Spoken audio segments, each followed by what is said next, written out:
El lenguaje de la improvisación, del libro Bebop Bible, vamos a definir qué cosa no es la improvisación musical.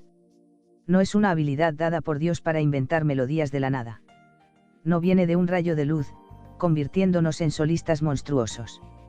No es un regalo divino que solo unos pocos de nosotros tenemos porque somos especiales.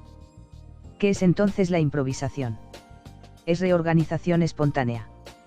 Piensen por un momento lo que esas dos palabras significan. Para decirlo con otras palabras, es el reordenamiento de algo que ya existe. Es aprendida de la misma forma que el lenguaje, porque la improvisación es un lenguaje. Todos tenemos la capacidad para aprenderlo, simplemente es cuestión de hacerlo en la dirección apropiada. Vamos a examinar qué es el lenguaje. Cuando hablamos, no inventamos instantáneamente las palabras que salen de nuestras bocas. Ya existían. De la misma manera, cuando hacemos un solo usamos patrones e ideas que ya existían en el lenguaje de la música. Dos personas pueden expresar ideas, pensamientos y opiniones distintas usando las mismas palabras. ¿Cómo se entiende esto? Simplemente ordenando esas palabras de distintas maneras.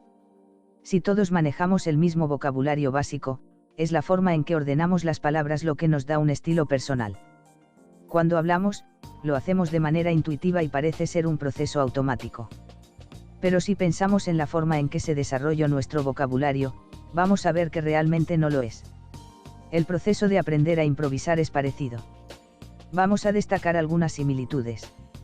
Hasta que entramos a la escuela hablamos por imitación. Nuestros padres dicen una palabra o una frase y simplemente la repetimos. De la misma manera, antes de tener un profesor o de tener algún conocimiento musical, imitamos sonidos que escuchamos, cantando o con nuestro instrumento. En primer grado aprendemos una palabra, no solo cómo pronunciarla, sino también las letras individuales que simbolizan esa palabra. Aprendemos a deletrearla y a escribirla.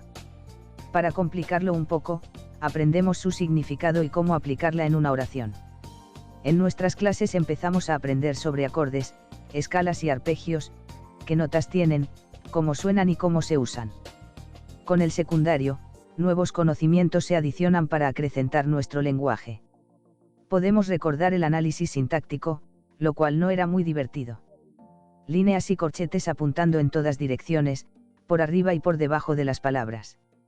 Completamente confundidos podíamos pensar, así que esta es la forma en que se representa el lenguaje intuitivo con que se comunican los seres humanos, como algo tan complicado y rebuscado puede formar parte de lo que uno habla todos los días. Pero a medida que vamos aprendiendo se va haciendo más clara, y constantemente vamos agregando palabra tras palabra. De a una vamos incorporando, algunas provenientes de matemáticas, de historia, de ciencias o de inglés. Nuestro vocabulario va creciendo sin mucho esfuerzo. Ahora imaginemos el terror que nos daría si el primer día de clase la maestra nos muestra un libro enorme y nos dice, acá están las palabras que tienen que saber antes de terminar el secundario. Seguramente saldríamos rajando. Pero por suerte no es así, y vamos aprendiendo un poco cada día. Nuestra comunicación va creciendo de manera natural e intuitiva. Al aprender de esta forma gradual no podemos recordar cuando aprendimos alguna palabra específica, por ejemplo tomemos la palabra aluminio. ¿Cuándo la aprendimos? En tercer grado, en quinto. Lo más probable es que no nos acordemos. A medida que adquirimos nuevas palabras, aparecen sutilmente en nuestros vocabularios, de manera intuitiva y automática. Imaginemos una forma no tan automática de comunicación. Supongamos que vamos a Rusia y nos aprendimos de memoria 5 palabras que nos tienen que alcanzar para comunicarnos. ¿No les parece que lo que hablemos va a resultar trabado y mecánico? Es imposible que sea algo expresivo, intuitivo o automático. Esas 5 palabras van a ser gastadas, abusadas y mal usadas en menos de un minuto, sin mencionar el esfuerzo que nos va a costar combinarlas coherentemente. Ahora, si supiéramos palabras en ruso, simplemente nos relajaríamos y hablaríamos. Podríamos improvisar lo que decimos. Construimos el vocabulario musical en nuestros instrumentos de la misma forma. Lenta y gradualmente vamos incorporando nuevos licks. Algunos los leemos, otros los copiamos de los discos o de nuestros amigos. Usamos lo que ya existe, copiamos e imitamos. Ustedes pueden decir, ¿cómo voy a ser original y tener mi propio estilo si imito a los demás? La respuesta seria, ustedes rechazaron las primeras palabras que les enseñaban sus padres porque querían inventar su propio lenguaje. Por supuesto que no. No cuestionamos el nombre de las cosas. Nuestras distintas personalidades se expresan por la forma en que las ordenamos. En música podemos tocar algo que parece completamente nuevo y único, pero en realidad es una combinación de cosas que ya sabíamos. Pueden ser 4 notas consecutivas que aprendimos hace 3 años como parte de una frase que sacamos de un disco. Tocamos esta idea y podemos creer que es algo nuevo, pero en realidad es una reorganización de lo que ya existe.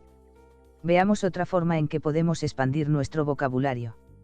Estamos sentados con un grupo de amigos cuando alguien usa una palabra que llama nuestra atención. No sabemos su significado, pero por el contexto en que se usa podemos intuirlo.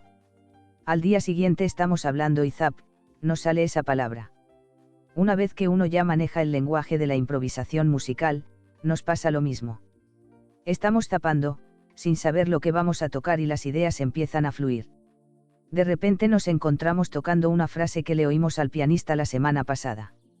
Hay que tener un buen manejo técnico para poder tocar esta idea que ha estado en nuestro subconsciente, o podemos combinar parte de esta frase con otra que le escuchamos tocar al saxofonista. Las ideas ya existían, pero la forma en que las reordenamos expresan nuestro estilo y personalidad, igual que cuando hablamos.